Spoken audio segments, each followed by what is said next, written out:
Vamos a hablar de dos temas pues, distintos asociados a la patología de displasia de cadera. El primer tema que vamos a hablar son los resultados de la artroscopia de cadera en pacientes con displasia limítrofe. Ya María Piedad nos ha contado la semana pasada varias cosas al respecto de la displasia de cadera, sobre todo la displasia limítrofe. Entonces vamos a revisar varios artículos. El primero de estos artículos es una revisión narrativa de 305 artículos evaluados en el American Journal de Sports Medicine en el 2019, en donde miraron como la valoración del paciente y el tratamiento del paciente con una displasia limítrofe y una displasia franca, en donde encontraron alrededor de... Tatiana, una cosa. Definamos de una vez qué es la displasia limítrofe y de qué estamos hablando, ¿ok? Ok. ¿Qué es una displasia limítrofe? Depende de donde uno la lea, doctor. Hay dos tipos, o sea, dos rangos. El rango del centro borde lateral, que va de entre 20 a 25 grados o de 25 a 18 grados. Varía, depende de donde uno lo lea, pero está dentro de ese rango de ángulo del centro borde. Ok, vale. Las revisiones que yo he estado siempre tomamos y la literatura es de 20 a 25. Lo bajaron un poquito a 18, listo. Pero quiero que todos hablemos del mismo idioma, que es más o menos 18 a 20, póngale ahí, hasta 25 grados. Entonces eso hace difícil. ¿Por qué? Porque es una zona gris que tenemos en todos los pacientes con displasia. Los pacientes con menos de 18 o menos de 20, evidentemente son displásicos y el manejo son osteotomías porque vamos a corregir una anomalía estructural de la cadera, ¿ok? Sí, señor. Entonces, ese tratamiento de ese grupo de pacientes con displasia definitiva, displasia con un diagnóstico claro de displasia, no hay ninguna discusión.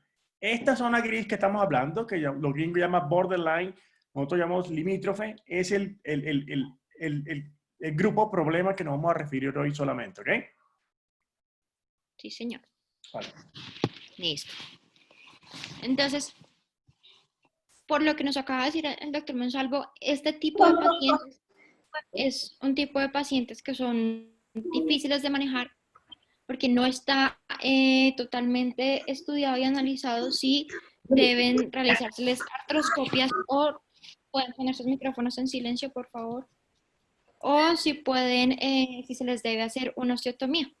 Entonces, en este primer estudio, que es una revisión narrativa, encontraron 350 artículos, de los cuales, evaluando el título del artículo y los abstracts, los autores del artículo de la Universidad de San Joseph encontraron 48 artículos relevantes, de los cuales encontraron 4 artículos que hablaban de mediciones radiográficas o radiológicas nuevas, 16 hablaban de la morfología de la cadera displásica, y dentro de estos artículos 28 hablaban de desenlaces de displasia de cadera y evaluaban tanto la displasia franca con un ángulo centro-borde lateral de menos de 20 grados y clasificaban la displasia del limítrofe entre 20 a 25 grados, que fueron llevados a artroscopia o a quienes le realizaron la osteotomía periacetabular.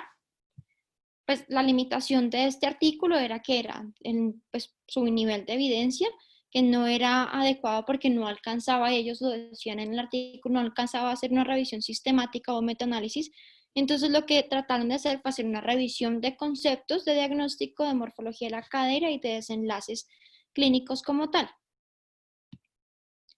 Entonces, evaluaron dando la definición del paciente que daban en este artículo, eran pacientes adultos con displasia de cadera, que tenían unas caderas inestables, que presentaban dolor, que estaban sintomáticos y que tenían una patología intraarticular, bien fuera una lesión del labrum acetabular o una lesión condral. Allí daban la clasificación de SAC, en donde clasificaba el ángulo centro-borde de los pacientes con caderas limítrofes entre 20 a 24 grados con un ángulo de Tonis, que es el que vemos aquí dibujado en esta imagen. Y acá vemos pues el resto de los ángulos evaluados en estos artículos. en un ángulo de centro borde menor de 15, pues que era asociado a pacientes con displasia borderline. Entonces, evaluaron todos estos artículos y encontraron que los pacientes con displasia franca de cadera debían ser llevados a una osteotomía periacetabular para una reorientación de la acetábula y una mayor cobertura ósea de la cabeza femoral. Pero los pacientes limítrofes pues eran un reto total para el manejo, pues para su tratamiento. No encontraron que se definiera exactamente si debían ser llevados a una osteotomía periacetabular y que si eran llevados a una osteotomía periacetabular, los pacientes de displasia limítrofe debería ser a cargo de un especialista altamente calificado, porque pues este tipo de osteotomías eran de gran morbilidad y tenían una tasa de complicaciones alta. Entonces, ahí preguntaban si entonces la artroscopia era una mejor opción o si definitivamente llegar a hacer la artroscopia primero como un primer tiempo de una osteotomía periacetabular era lo mejor. Entonces, encontraron en estos artículos que había unos factores de riesgo asociados para la falla de la artroscopia de cadera, en donde encontraron que el ángulo centro-borde menor a 15 grados, pues ya estábamos hablando de una cadera displásica, francamente displásica, con una lesión severa del cartílago, que tuviera un ángulo de Tonis mayor de 20, que tuviera un arco de Shenton roto, que tuviera un espacio articular menor de 2 milímetros, que tuviera una clasificación de Tonis para osteoartrosis mayor a 1, que tuviera anteversión aumentada, que fuera un paciente mayor de 42 años, que tuviera una lesión de ligamento redondo o que tuviera una lesión osteocondral grado 4 o un ángulo, se me olvidó el nombre, un ángulo centro borde menor de 17, tenía mayor riesgo de falla en la artroscopia. Entonces, acá están los 14 estudios, de los cuales mostraban que todos mejoraban, todos los pacientes evaluados en estos estudios, que la mayoría eran series de casos, mejoraban con la artroscopia, pero solamente teníamos específico dos estudios que hablaban solamente de displasia de cadera limítrofe. De resto, hablaban de displasia de cadera en general, no la clasificaban y no la definían como displasia de cadera limítrofe. En estos dos estudios, pues definitivamente dijeron sí mejoran los pacientes con la artroscopia, pero pues eran estudios de corto seguimientos de menos de 3 años, como lo vemos aquí en esta columna. Realizaban pues el desbridamiento del labrum y la reparación de la cápsula y la reparación del labrum, que era como los dos procedimientos como principales que hacían asociados bien sea a la capsulotomía y a la resección de cuerpos extraños, pero sobre todo era la reparación, pues el desbridamiento y la reparación del labrum lo que más hacían. Estos pacientes todos fueron evaluados con la escala del HIP score y que evalúa pues funcionalidad, que era lo que pues, nos daba como mejoramiento después de la displasia de cadera, perdón, de la artroscopia de cadera. Entonces, mostraron los estudios que tenían 752 pacientes evaluados, que tuvieron un seguimiento, una pérdida de seguimiento del 9% de los pacientes, que fueron 63 pacientes en total. Estos pacientes fueron llevados, el 8% fueron llevados a una nueva artroscopia, una artroscopia de revisión por pacientes sintomáticos, o que en el 3% de los casos fueron convertidos a un reemplazo de cadera total, en total de unos 15 pacientes. Entonces, evaluando los desenlaces, encontramos que los pacientes con displasia franca, pues que era mejor definitivamente, tenían mejores desenlaces al realizarles una osteotomía periacetabular, que los pacientes con displasias limítrofes podían ser llevados a artroscopia o artroscopia con una posterior osteotomía periacetabular, que tenían buenos desenlaces, pero a corto tiempo de evaluación.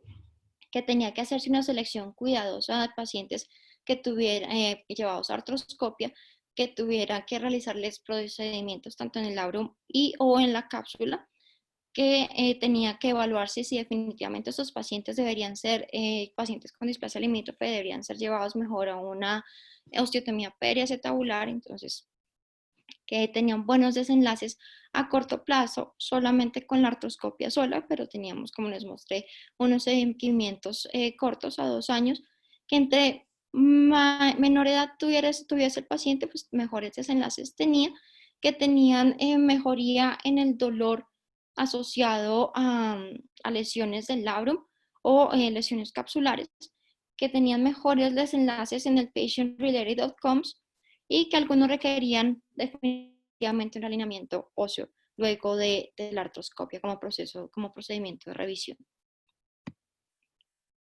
El siguiente artículo que vamos a ver es un artículo también publicado en el Journal de Sports Medicine en el 2018. Es una revisión sistemática donde, de los pacientes con displasia de cadera, en donde evaluaron los artículos, las publicaciones realizadas entre el 2012 y el 2018. Después del proceso de verificación y de selección, encontraron solamente 9 artículos, de los cuales fueron 425 pacientes, con un seguimiento un poquito más largo, de 25 a 28 meses, pero pues realmente el seguimiento es muy corto, y donde definían que las osteotomías periacetabulares debería ser el manejo gold estándar para la displasia de cadera, y que la artroscopia tenían que evaluar si era o no el gold estándar para las displasias limítrofes.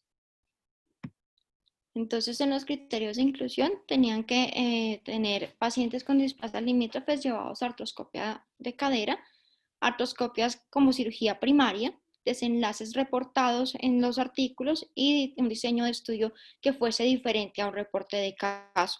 Entonces, se encontraron 267 publicaciones en PubMed, en Embase 211 y en Cochrane 30, manuales de procedimientos 10, en donde en total excluyeron 425 artículos después de las revisiones de los abstracts y de los títulos, encontrando 21 artículos, y estos excluyeron 12 ya evaluando mejor los artículos, encontrando, pues como les contaba, 9 artículos.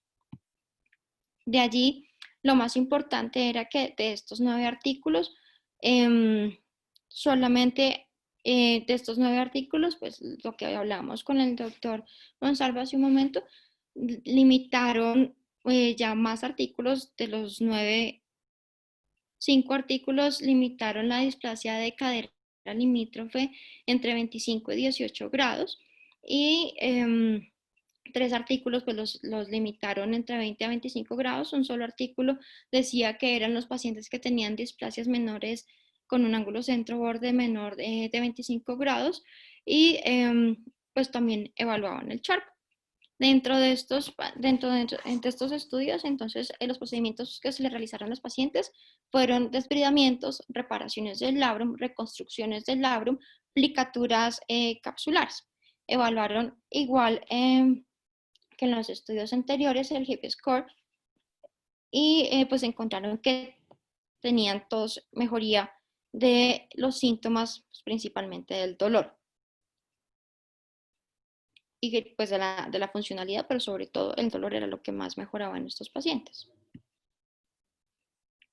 De los desenlaces, entonces, de los 9 artículos, entonces encontraron que 2 artículos tenían pacientes menores de 40 años, un solo artículo presentaba pacientes menores de 18 años, y los otros 2 artículos que mostraban en su artículo la edad de los pacientes eran mayores de 18 años, con una edad promedio de 28.2 años para los 9 artículos,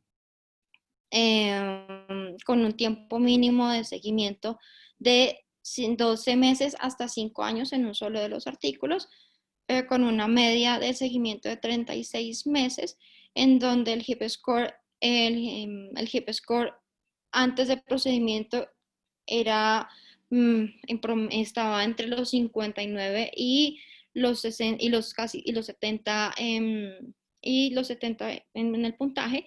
Y en el postoperatorio, pues evidentemente mejoraron los puntajes.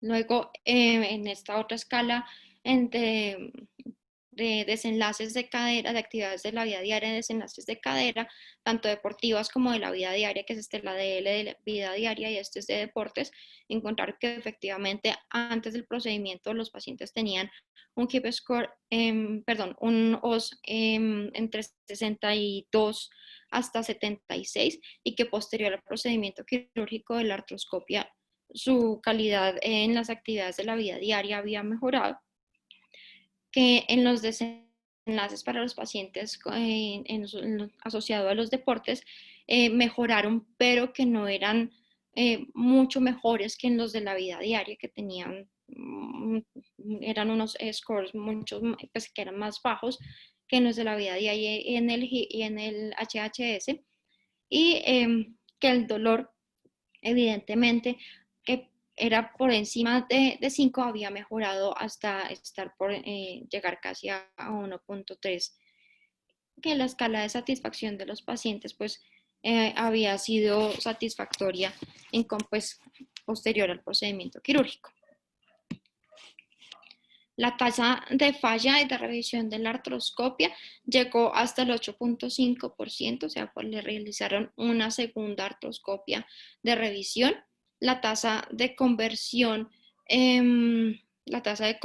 para reemplazo articular variaba según el estudio, llegó hasta del 4.4% hasta el 26%. La tasa de conversión a osteotomía periacetabular fue del 2% en uno de los estudios y la tasa de conversión, del 4% en uno de los estudios. En total dieron una tasa de falla de la artroscopia del 14.1%. Encontrar como factores asociados o factores pronósticos asociados, pues que entre mayor edad tuviese el paciente, tenía más riesgo de llegar a requerir una artroplastia de cadera, que si el paciente era mayor de 40 años tenía más riesgo de tener una falla en el procedimiento de la artroscopia de cadera como tal, que si tenía una lesión articular, una lesión condral con un tonis mayor de 1, pues tenía mayor riesgo de terminar en una artroplastia o en una osteotomía periacetabular. En conclusión de este artículo, decía que la artroscopia de cadera ha demostrado ser un abordaje prometedor para la displasia limítrofe de cadera, pero sus desenlaces son influenciados por múltiples factores que requieren más nivel de evidencia para soportar mejores hallazgos y soportar el procedimiento quirúrgico. Aquí tenemos otro artículo que fue publicado en el 2017 también en el American Journal de Sport Medicine, donde evaluaron solamente series de casos, es una serie de casos, de 19 pacientes que operaron 21 caderas, de pacientes menores de 40 años con una media de 22.9 años, con criterios de inclusión con un ángulo de centro-borde entre 18 a 25 grados, a quienes le hicieron una aplicatura de la cápsula y preservación del labro con un seguimiento mínimo de 5 años. Como criterios de exclusión, vale aclarar que eran pacientes que tuvieran displasia severa, o sea, que tuvieran un ángulo centro-borde menor de 18, que tuvieran un tonis mayor o igual a 2, una condición previa en la infancia de la cadera, y que hubieran tenido una cirugía previa, pues preexistente, antes de la artroscopia de cadera. Todos estos, pues, excluían los pacientes. En total, pues, como les dije, encontraron 19 pacientes, operaron 21 caderas. La mayoría, pues, realmente fueron casi pares, entre 10 caderas izquierdas y 11 derechas. La mayoría fueron mujeres, 17 de las 21 caderas, con una edad media de 22.9 y un índice de masa, pues, de 22.4. Pues a rescatar como esos datos principalmente. Bueno, con un índice de revisión de la cirugía de 4, con un tiempo de revisión de 25 meses y una conversión que no tuvieron ninguna conversión en estos 19 pacientes, en estas 21 caderas. Entonces encontraron que los 21 pacientes tenían todos lesiones laborales, tenían la mayoría lesiones laborales tipo 1, tenían lesiones condrales asociadas, los tipo 1 y tipo 2, tenían lesiones en el acetábulo tipo 1, 10 pacientes, lesiones en la cabeza femoral, eran menor la cantidad de pacientes que tenía uno de bridge, de 0 eran 18 pacientes, y de que tenían lesiones parciales en el ligamento redondo, 13 de los 21 pacientes. Entonces evaluaron los desenlaces tanto en el dolor como en la satisfacción de los pacientes y encontraron que habían tenido, como lo ven aquí en esta primera tabla, que las escalas de clasificación de los pacientes, bien sea del Harris Hip Score o del Non-Arthritic Hip Score o de la escala visual análoga, previos a la cirugía eran mucho peores que posterior a la cirugía, que habían tenido una mejora a 5 años, pues que de seguimiento a 5 años habían mejorado, y que todos eran tenían unas pues estadísticamente significativas. En esta otra imagen encontramos entonces con el seguimiento que hicieron en este estudio a 3 meses, 2 años y luego de 5 años, y encontraron pues que inicialmente el HIP score había mejorado, en los 3 primeros meses tuvo una mejora importante y que después tuvo un proceso de meseta que ya a los 5 años tuvo un descenso mínimo, igual que el NAC, y el que les explicaba, la escala que les explicaba hace un momento, que era la del deporte, que había tenido una mejora importante, menos en la del deporte, una mejoría importante, que después había entrado en un proceso de meseta. En cambio, para la escala de medición del deporte, habían entrado con un valor de 52 que mejoró luego del procedimiento quirúrgico en los primeros 3 meses hasta los 2 años, pero que después de los 2 años se disminuye de manera importante, pero estos 3 valores no eran estadísticamente significativos, valorándolos entre ellos. Entonces, la artroscopia, la indicación del requerimiento de revisión de la artroscopia en estos estudios, entonces encontraron que les tuvieron que llevar los pacientes a revisión cuando tenían osificaciones heterotópicas y que tenían pinzamientos o lesiones en el labrum o cuerpos libres interarticulares, eran como las mayores causas de artroscopias de revisión. Pues que lo que hicieron fue o resecar el cuerpo libre o la osificación heterotópica o hacer reparación del labrum como tal. Y evaluaban pues también las escalas, todas las escalas pues todas las escalas de desenlaces de cadera. Los tiempos de revisión oscilaron entre los 19 meses y los 58 meses, pero pues solamente fueron 4 casos que tuvieron que ser llevados a revisión. La conclusión de este estudio es que las osteotomías periacetabulares son el tratamiento estándar para la displasia acetabular, y la artroscopia de cadera puede proveer una solución segura y durable para el manejo de las anormalidades intraarticulares en el contexto de una displasia limítrofe a seguimiento de mediano y corto plazo. Estos procedimientos deben realizarse por un cirujano con experiencia en técnicas avanzadas de artroscopia, usando estrictamente los criterios de selección de pacientes con énfasis en la preparación labral y las plicaturas capsulares. Listo. En cuanto a los resultados de las osteotomías periacetabulares, dígame, doctor. Un resumen, una conclusión que tú nos puedas dar de haber revisado la literatura en este tema.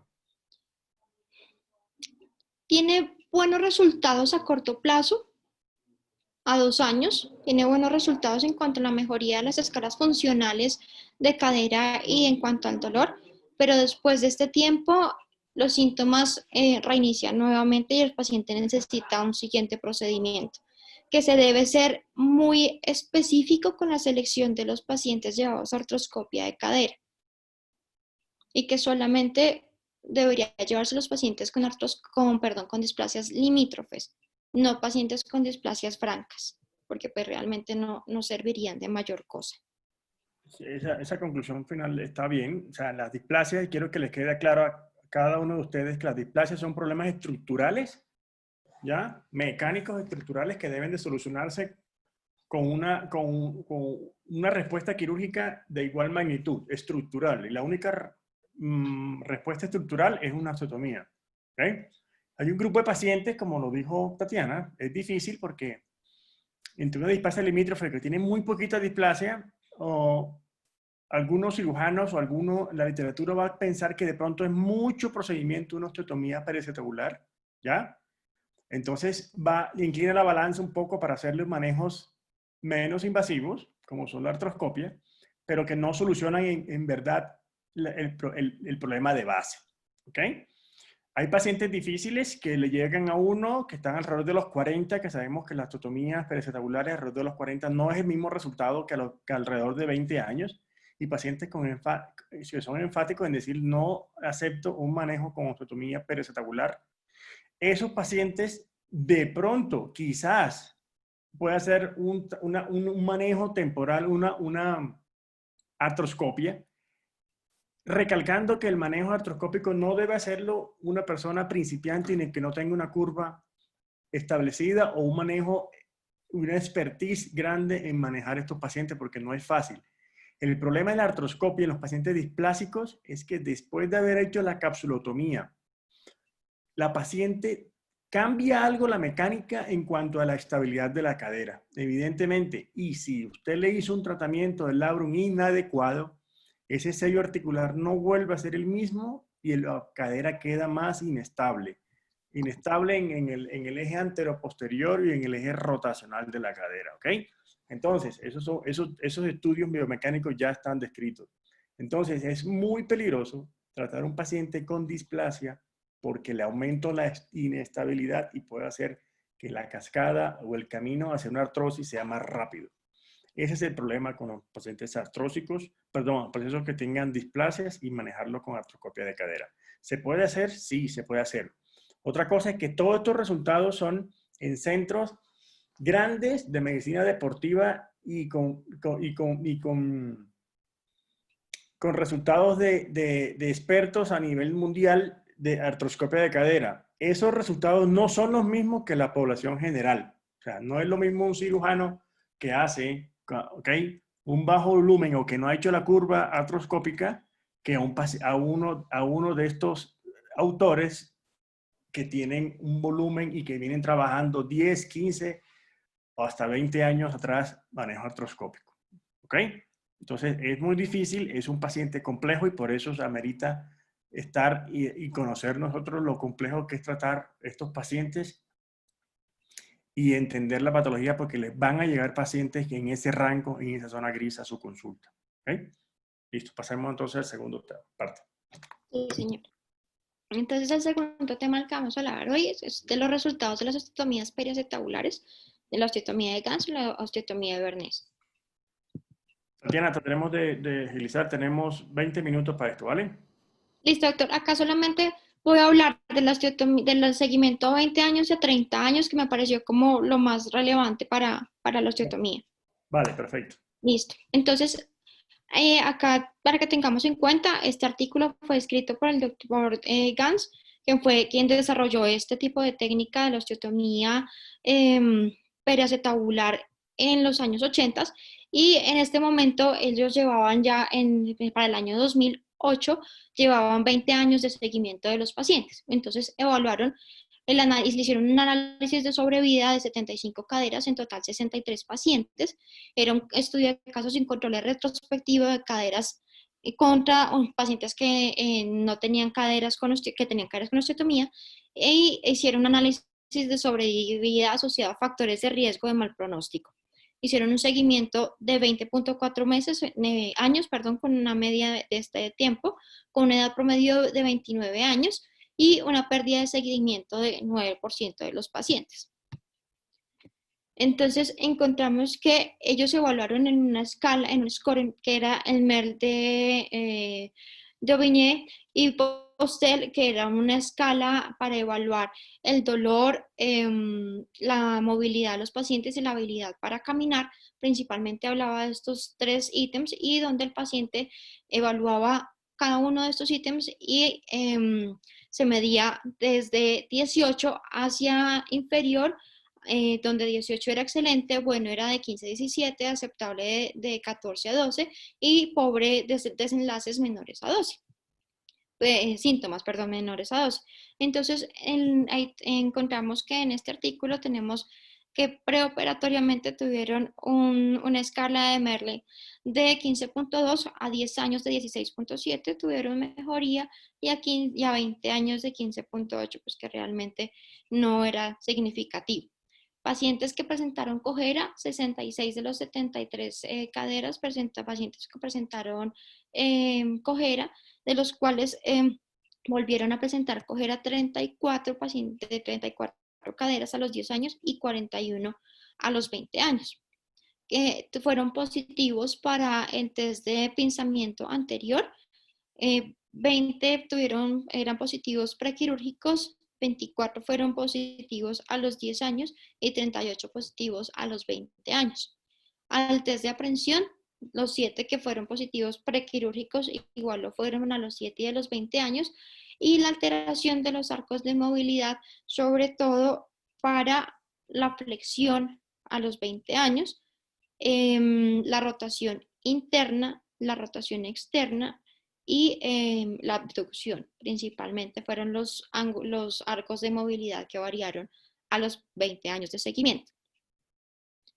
Entonces, encontraron que estos pacientes tuvieron hallazgos radiográficos tanto en las radiografías AP, en la radiografía de falso perfil y en la AP con abducción, que no tuvieron modificaciones en sus mediciones, bien sea en el centro borde lateral, en el centro borde anterior, en el índice acetabular, en el índice de extrusión, que fueron realmente las radiografías no tenían mayor modificación, pero que tuvieron modificaciones en cuanto a la presencia de osteoartrosis y de pérdida, pues, de los arcos de movilidad, de presencia de los síntomas nuevamente.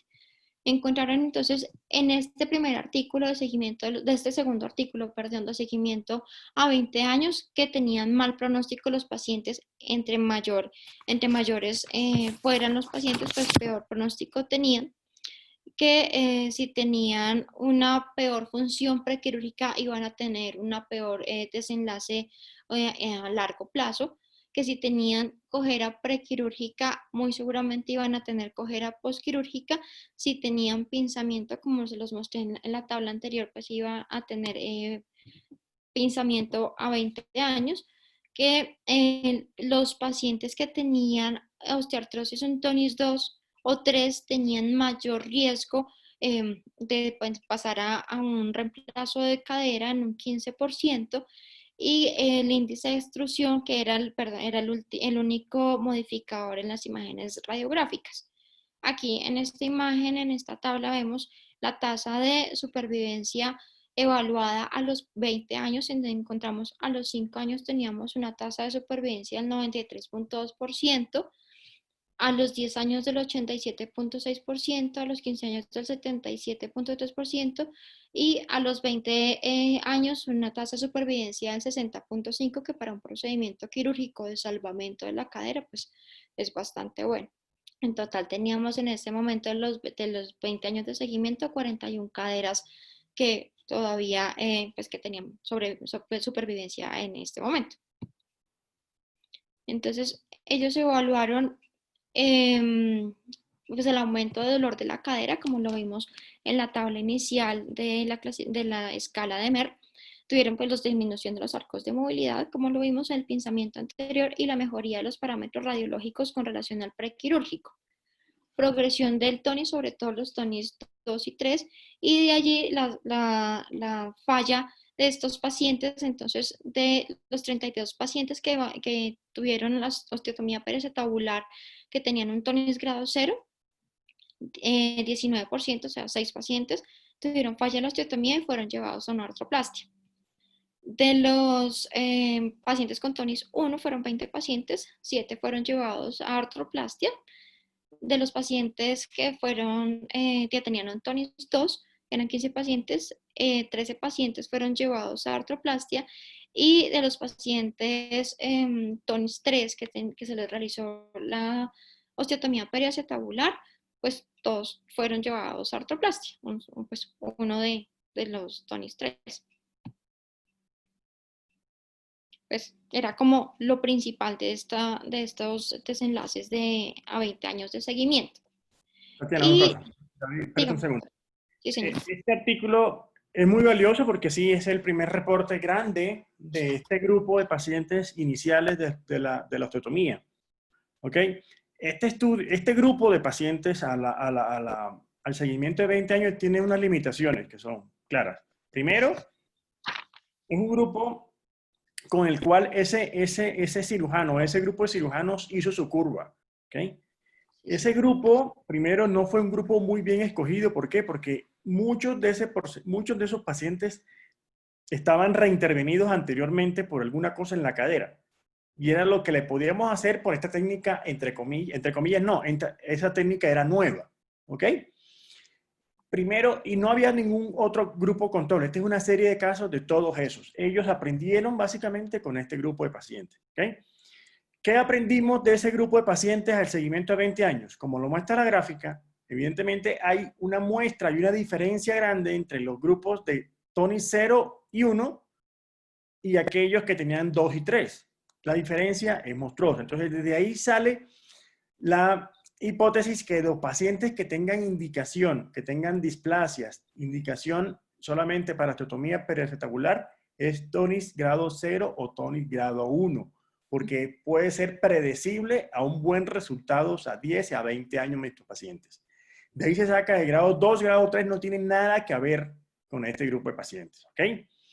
Otro es la edad. A mayor edad, evidentemente, en este grupo habían pacientes hasta de 54 años. Se dieron cuenta que esos pacientes a mayor edad fallaban la osteotomía porque tenía mayor compromiso articular. Entonces, esas son las dos conclusiones grandes de este grupo de 20 años. Evidentemente, no es el mejor diseño de investigación, Doctor este Gonzalo. grupo para arrojar conclusiones, pero de eso podemos aprender de este grupo de 20 años de osteotomía periacetabular. ¿Ok? Doctor Monsalvo. ¿Sí? ¿Sí? ¿Tatiana?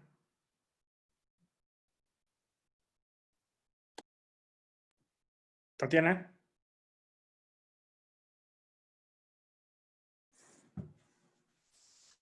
¿Aló? Aló, perdón, se me cayó la red.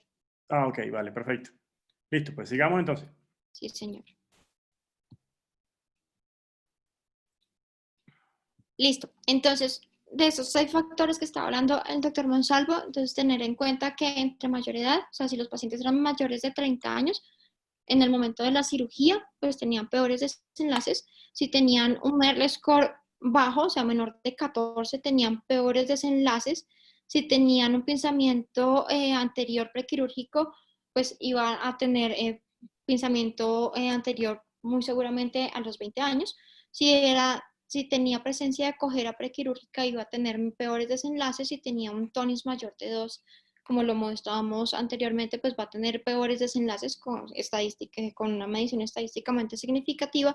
Y si el índice de destrucción era elevado, en el posoperatorio pues iba a tener mayor riesgo de conversión, bien sea a artroplastia o a artrodesis. El 38% de las 71 caderas terminaron en una artroplastia a 20 años, y solamente uno de estos pacientes fue llevado a artrodesis de la cadera.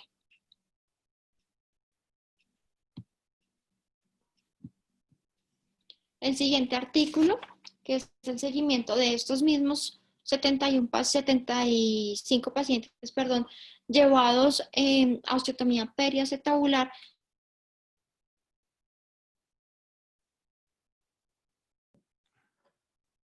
Tatiana. Se perdió.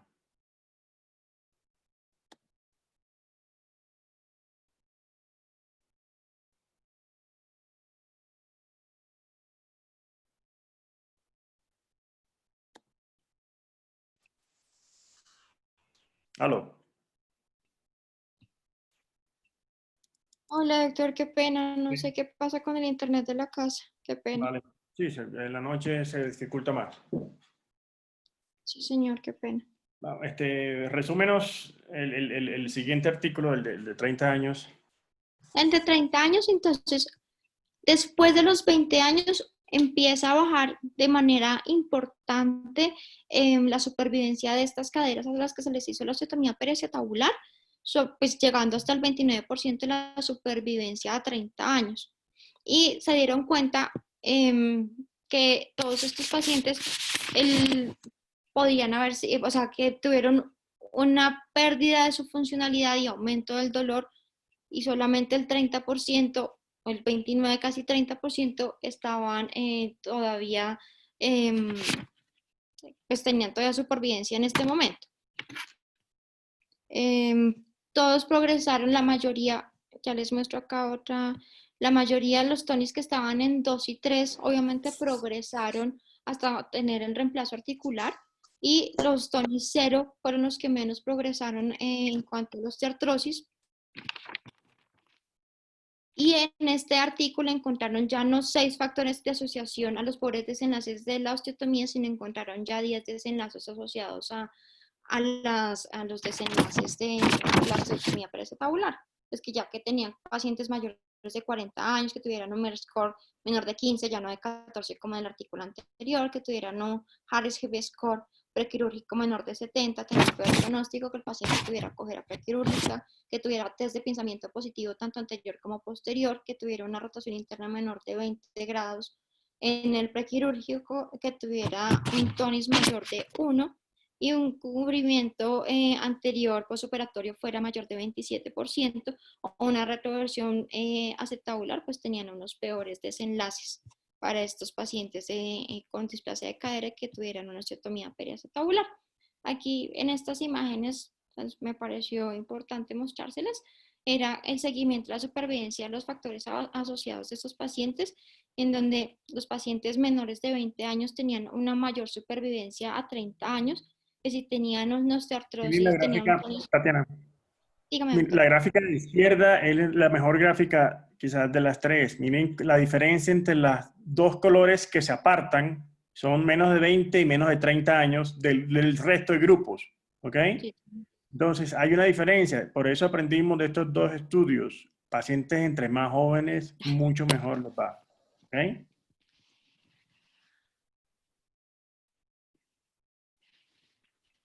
Adriana, puedes seguir.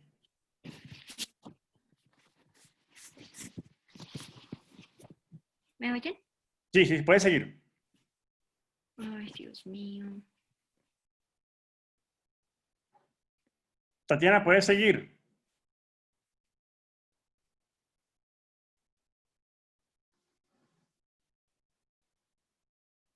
Tatiana.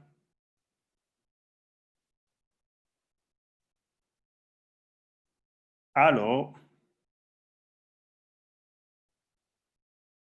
¿Alguien más me escucha a mí? Sí, señor, lo escuchamos. Sí, ese es el problema de estar en estas conexiones después de 5 de la tarde. Todo el mundo comienza a llegar a la casa a prender Netflix y ese es el problema de las conexiones por internet a esta hora.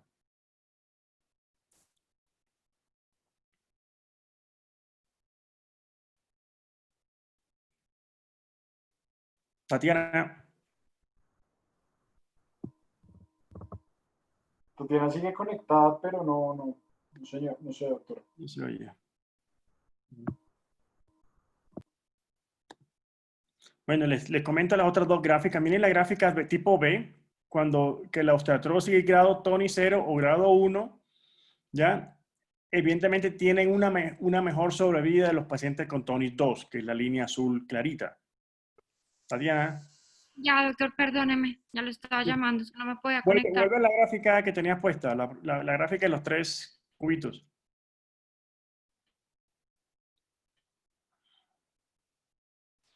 Tatiana.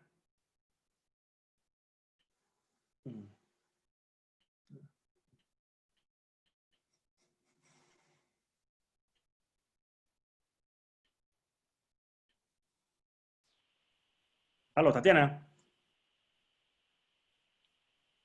¿El resto me escucha? Sí, señor. Sí. David, ¿es que estás por ahí? Sí. ¿Aló? ¿Aló? ¿Delgadillo? Aló, doctor. Sí, señor. No, dejémosla aquí entonces. Después, cuando tenga Tatiana, nos hablemos uno de las dos gráficas que tenemos ahí, porque es cortico eso, ¿vale? Listo. ¿Con Tatiana o...? No, es tontería. Lo que quería decirles de este último artículo que comentó Tatiana de los 30 años, que sí es valioso por esos aspectos que hemos comentado. Primero, la edad, ¿ok? Segundo, la presencia o no de artrosis tipo 2 o tipo 3 no son indicaciones de osteotomías. Otro aspecto muy importante que nos deja de enseñanza este artículo es que pacientes que se traten con osteotomía peracetabular y tengan algún tipo de pinzamiento femoroacetabular, ¿ok? Hay que corregirlo porque hay una diferencia grande entre los resultados de pacientes que se corrigieron, bien sea un CAM, ¿ok? Y aquellos que se dejaron con osteotomía y no se les corrigió ese CAM que tenían, ¿ok? ¿Por qué? Porque esto posibilita un daño condral posterior a haberle hecho la osteotomía al paciente. Entonces, siempre valorar siempre la displasia y saber que algunos pacientes displásicos también tienen deformidad tipo CAM en la cabeza femoral. O que nosotros podemos hacer con un movimiento inadecuado del segmento osteotomizado, podemos hacer que el paciente persista con pinzamiento. O sea, el problema se lo cambiamos a displasia al problema de pinzamiento. Por eso somos enfáticos en que la corrección debe ser una corrección exacta de la displasia y no entrecruzar las paredes o hacer una sobrecobertura lateral, porque al paciente le cambiamos un problema por el otro. ¿Ok? Entonces, esos son los grandes aspectos que dicen cuándo es favorable o no el tratamiento de la displasia. Estos resultados de este grupo de GANS son unos resultados que uno puede, al tiempo de hoy, pues son unos resultados regulares en cuanto a sobrevivencia. Ustedes van a encontrar artículos de serie de casos de seguimiento a 10 años de osteotomías con la sobrevida al 85 al 95%. ¿Ok? Pacientes libres de osteotomías, libres de reemplazos. ¿Por qué? Porque son pacientes bien escogidos, porque ya hemos aprendido de ese grupo grande que hizo GANS. Los pacientes ahora no se deben indicar pacientes, sino TONIS 0 o TONIS 1 y preferiblemente en la segunda y tercera década de la vida. ¿Ok? En ocasiones hemos operado, yo opero pacientes en la clínica de 44 años, pero son muy bien escogidos con ningún factor que predisponga una falla de la osteotomía. Son pacientes escasos. ¿Ok? Entonces, dejemos hasta ahí. Después seguimos dejemos la charla hasta aquí. Continuamos la semana entrante con el tema nuevo por las dificultades técnicas que tenemos. ¿Ok? ¿Alguno de ustedes, alguna pregunta, alguna inquietud?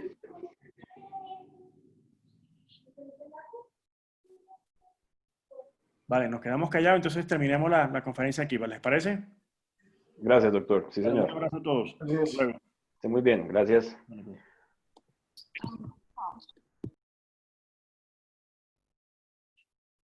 Luego nos hablan con